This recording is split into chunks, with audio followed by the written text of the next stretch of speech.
Setiap memasuki bulan ke-9 kalender Hijriah, ketika bulan pertama kalinya terbit dari timur, Muslim di seluruh dunia akan menyambut suatu upacara yang sangat meriah. Dalam 1 bulan genap, masyarakat akan memulai kehidupan yang berbeda. Di bawah petunjuk bulan, orang-orang dilarang makan dan minum pada siang hari hingga sampai matahari terbenam. Inilah disebut bulan Ramadan.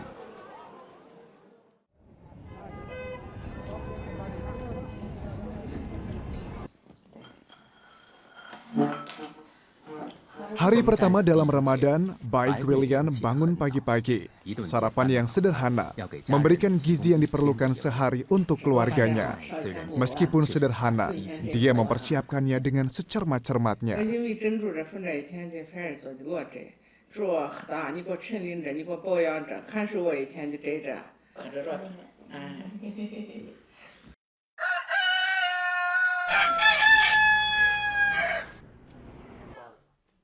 Makan dan minum dilarang kalau matahari sudah terbit, tetapi kerja pertanian tidak bisa ditunda.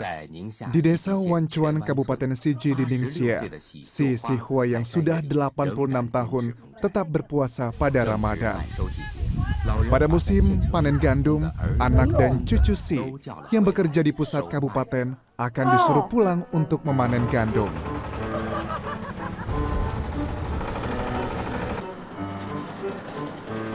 Kabupaten Sigi terletak di bagian selatan Ningxia, termasuk daerah perbukitan kering dataran tinggi Los. Di sini curah hujannya rendah. Hasil pertanian sangat dipengaruhi oleh iklim. Ladang milik Si Sihua yang ada di lereng bukit yang datar, beliau tahu bahwa 2 bulan gaji anaknya pun lebih banyak daripada hasil setahun di ladang. Tetapi Si Sihua tetap mempertahankan ladang itu.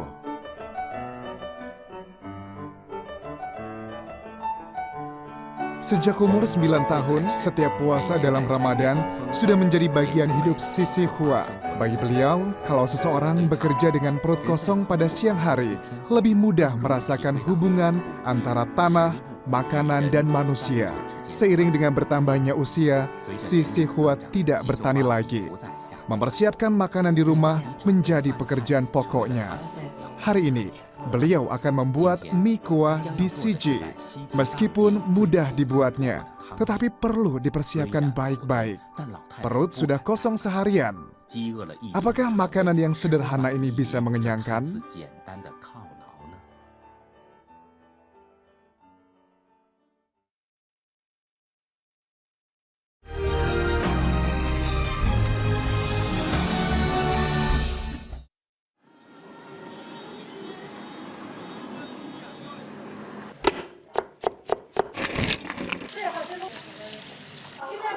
Sejak tadi sore, Baik William terlihat sibuk mempersiapkan makanan untuk nanti malam.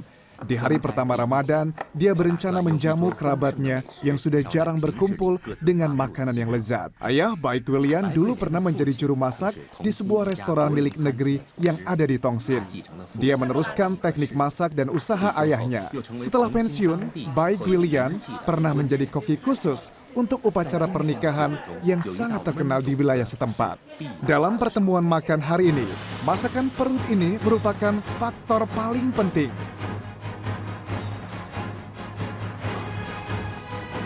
Masyarakat Tiongkok memiliki banyak pilihan terhadap bahan masakan, begitu juga Muslim setempat.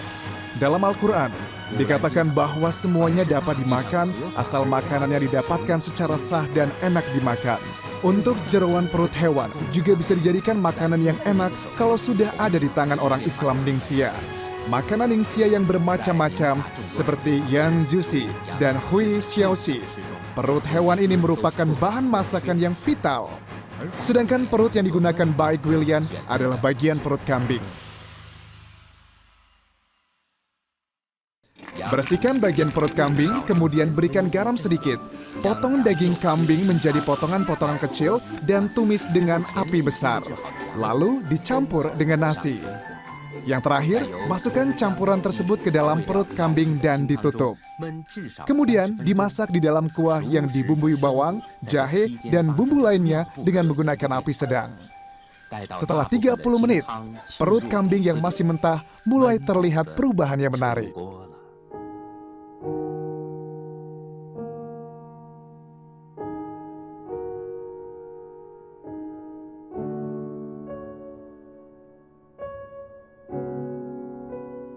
Pai Quilian memiliki banyak saudara. Mereka jarang berkumpul. Tak heran, setiap Ramadan merupakan saat yang tepat untuk berkumpul. Kami itu seperti satu tali. Betapa jauh pun dari rumah, orang-orang akan mudik karena hari raya. Sedangkan makanan yang sedap adalah kenangan seperti katalis, memberikan kenangan indah, mendekatkan hubungan antara persaudaraan. Seperti kenangan menyantap masakan jeroan yang dibuat oleh ayah saat kecil. Meskipun sudah lama berlalu, tetapi rasa kenangannya tidak pernah berubah. Rasa rumah tak pernah berubah.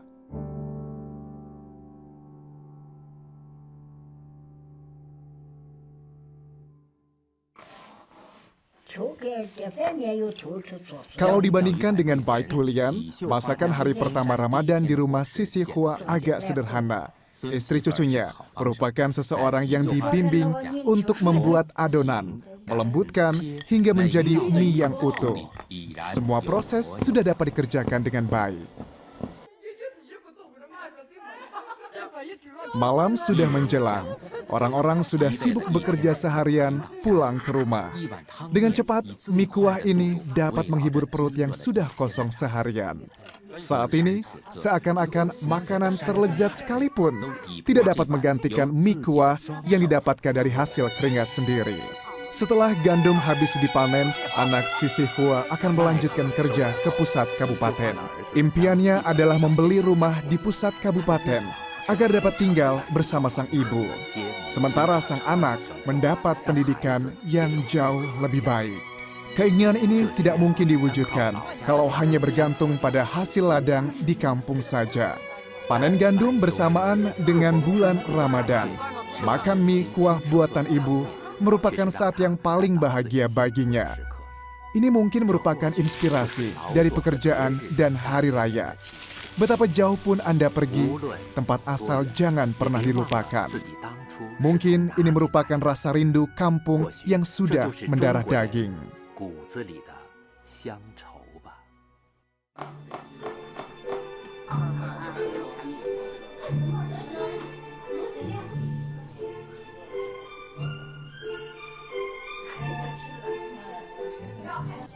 Setelah satu periode sinodis bulan, berarti Ramadan telah berakhir. 3 hari selanjutnya, hari Idul Fitri telah datang. Seperti biasa, waktu itu perut yang kosong, rasa pada lidah yang lemah, bahkan mental orang-orang semuanya baru dibangunkan. Saat ini merupakan saat yang lebih meriah, seolah-olah orang-orang mengalami kesulitan bersama, baru menyadari arti kebersamaan dalam suka dan duka. Orang-orang berkumpul, saling membagi makanan dan pengalaman selama Ramadan. Kalau ada kelebihan makanan, dibagi ke orang yang membutuhkan. Hal tersebut bukan lagi ajaran yang hanya untuk dibaca, namun sudah menjadi pemahaman pribadi bagi setiap orang.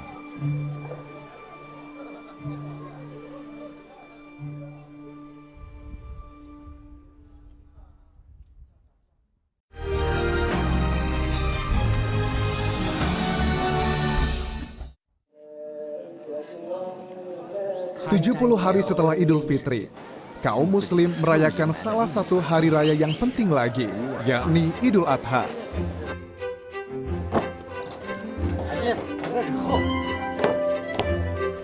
Pada hari itu, keluarga Tianqi bangun pagi-pagi.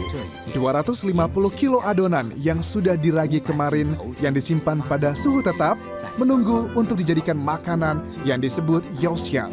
Yaoxiang sangat mudah didapatkan dalam kehidupan sehari-hari orang Islam di Ningxia. Yaoxiang merupakan makanan yang penting, baik dalam hari raya, upacara pernikahan, atau upacara kematian.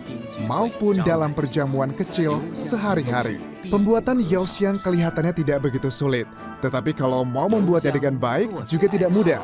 Yaoxiang yang berkualitas bagus terasa garing di luar dan empuk di dalam. Kropos dan renyah dimakan, rasanya sulit untuk dilupakan. Muslim di Ningxia sangat pandai membuat yaoxiang. Mereka percaya bahwa pembuatan yaoxiang pasti ada resep yang khas. Ini membuat yaoxiang dari suku Hui memiliki ciri khasnya tersendiri. Setiap hari raya, kebutuhan yaoxiang meningkat beberapa kali lipat dibandingkan hari-hari biasa.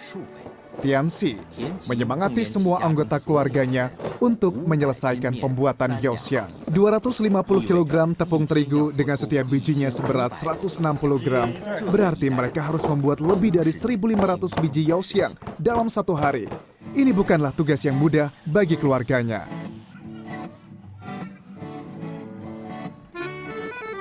Ini dipotong. Masukkan ekor sapinya ke dalam kantong. Sekarang antarkan ke sana. Kamu sibuk tidak hari ini? Pada hari raya Idul Adha, Ma Xiaojun bangun pagi-pagi juga sama seperti Tianqi. Ma Xiaojun yang sudah berumur 32 tahun ini adalah pemilik sebuah restoran di kota Wuzhong. Setiap jam 7 pagi, dia pasti bolak-balik di pasar-pasar kota Wuzhong. Beberapa tahun terakhir, setiap potongan daging, ikatan sayur, bahkan bumbu, Ma Xiaojun selalu berbelanja sendiri. Hari ini, ada rombongan istimewa yang datang. Mereka sedang menanti Ma Xiaojun dan masakan yang ternama yang disebut setawan. Sebab itu, Ma Xiaojun memilih bahannya dengan lebih teliti. Pada saat Ma Xiaojun memilih bahan masakan, yaoxiang buatan Tianqi sudah siap untuk digoreng. Adonan yang sudah diragi masih perlu diolah lagi. Kalau untuk menguleni, ada prinsip yang disebut sankuang, yaitu permukaan adonan harus halus, tangan tidak boleh berbelepotan tepung, dan wadahnya tidak ada sisa tepung lagi. Adonannya harus kenyal. Kalau terlalu empuk atau terlalu keras, akan berpengaruh pada rasa akhirnya. Menguleni, memintal, memeras, menekan, dan menindih harus benar-benar diperhatikan. Untuk menyesuaikan rasa, Tianqi akan memasukkan gula sesuai selera. Satu buah yaoxiang perlu adonan 160 gram. Sementara itu, satu buah sanze perlu adonan 250 gram. Permintaan Tianxi sangatlah ketat terhadap berat adonan yang dibutuhkan. Setelah semuanya tersedia, suhu minyak juga harus pas. Sudah saatnya sanzi untuk digoreng. Warnanya dapat diamati, empuk atau kerasnya hanya dapat diketahui berdasarkan pengalaman. Yaoxiang dan sanzi akan berubah dari warna putih menjadi menguning yang menunjukkan bahwa kudapan tersebut siap untuk dihidangkan. Warung Ma Xiaojun biasanya buka lebih siang dibandingkan warung Tianqi. Di Ningxia, sapi, kambing, ikan, dan ayam merupakan daging hewan yang paling umum digunakan untuk kaum Muslim. Tak heran, Ma Xiaojun mendapat inspirasi dari situ. Dia mencoba menggunakan keempat bahan masakan itu dalam masakannya untuk membuat setawan yang sangat terkenal di Wuzhong. Buntut sapi dimasak dengan kentang, daging sapi dimasak dengan kayu manis, kuah karper rumput dengan tahu, dan ayam padang rumput. Di antaranya yang paling sulit adalah membuat ekor sapi dimasak dengan kentang. Cara membuatnya setelah buntut sapi dibersihkan, rendam dalam air bersih semalaman. Kemudian dipotong dan ditumis dengan api besar. Setelah itu, masukkan ke dalam kuah yang terbuat dari 20 lebih macam bumbu dan ramuan, dan direbus sekurang-kurangnya 2 jam. Proses pembuatan ini baru selesai sebagian.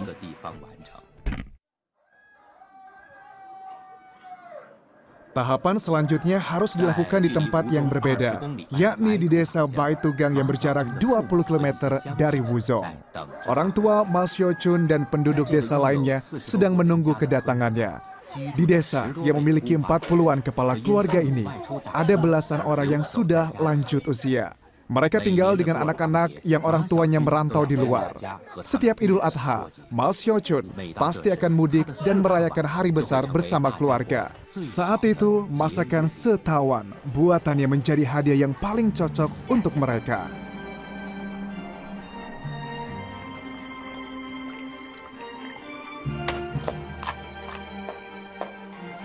Masukkan kentang ke dalam buntut sapi yang sudah matang, kemudian panaskan hingga kentangnya agak empuk. Kentang dan buntut sapi diangkat, sementara 3 masakan lainnya, sedawan, sudah siap disantap.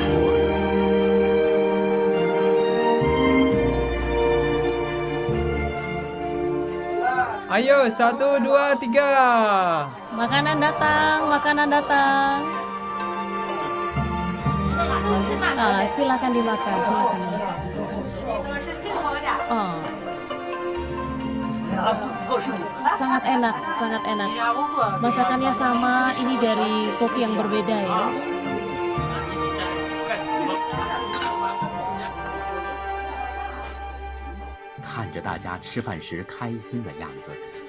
Melihat orang-orang makan dengan lahap, Ma Xiaochun pun sangat senang. Setelah pulang ke kota, Ma Xiaochun sibuk bekerja lagi. Karena faktor ekonomi, sejak 14 tahun dia merantau keluar. Pekerjaan pertamanya adalah pekerja serabutan di restoran. Karena dia beranggapan, berapapun uang yang didapatkan tidak masalah, asal cukup untuk makan. Tanpa sengaja, dia mulai membuat usaha makanannya. Dengan perjuangan dan pekerjaan belasan tahun ini, dia memulai dari nol. Hari ini, ia sudah menciptakan sedawan yang sangat ternama. Di masa sulitnya, Ma Xiaochun hampir melepaskan keinginannya. Keyakinannya akan halal menjadi modal kuatnya. Kalau dikenang kembali, sifat konsisten dan cinta kampung halaman adalah faktor yang membuat dia sukses.